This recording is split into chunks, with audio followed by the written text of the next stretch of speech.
The word of knowledge is one of the gifts of the Holy Spirit, of the 9 gifts that the Lord gives to his church.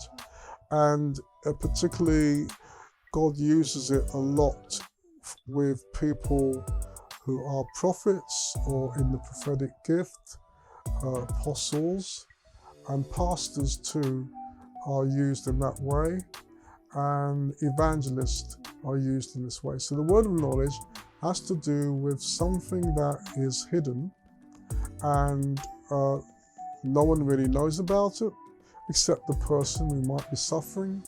It might be the person who's sick and they've gone to a church and they've got cancer of the bladder, and the minister at the front says, there's someone here with, the Lord is showing me the person has a bladder problem and it's cancerous.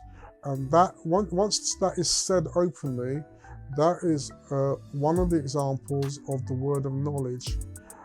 It also means that the word of knowledge means that there's times where a person may be going through something. It might not be a physical thing. It could be they're going through a tough time. And in that tough period of time, there are certain issues or certain challenges that are facing that person. It could be their job. They could have lost their job and they've told no one about it.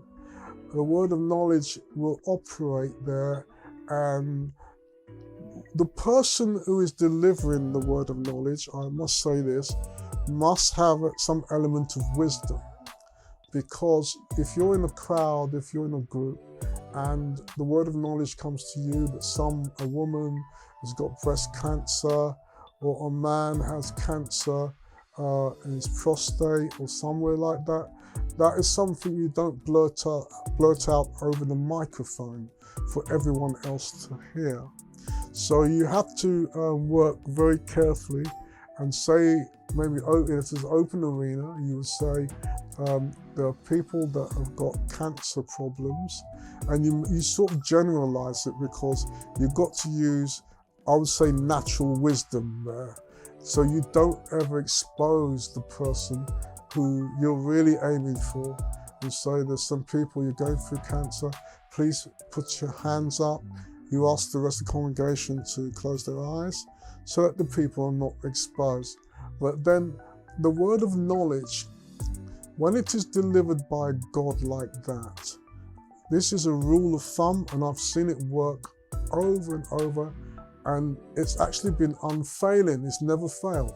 When the word of knowledge is spoken directly like that about an illness, a sickness, or a particular difficulty, a challenge, it could be a person's applied for a mortgage to buy a house, and there's a lot of blockages and no one knows, but the minister at the front, the preacher says, there's someone here today, you have been blocked or you can't get your mortgage, but your mortgage is coming through now.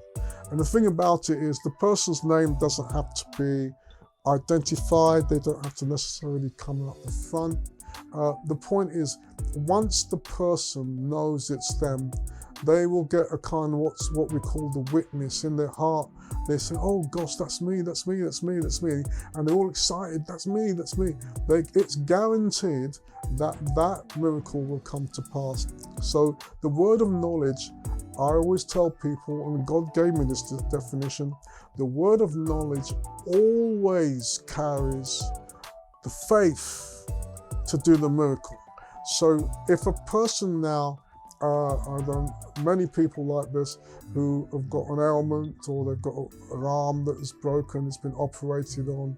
I don't know that they've had an operation, but I'll say there's someone here, you had an operation a few weeks ago, the arm still has problems, but the Lord is making it well. Now, once that is stated and it's a word of knowledge, the person does not need any faith at all. The word of knowledge carries the faith automatically and will literally work the work of God. and the arm will be released that moment, and the person will find out when they move the arm, oh my goodness, there's no pain. The word of knowledge automatically carries the faith. That is a very important thing to know. And so, did that answer? Hopefully that's answered your question on the word of knowledge. Thank you.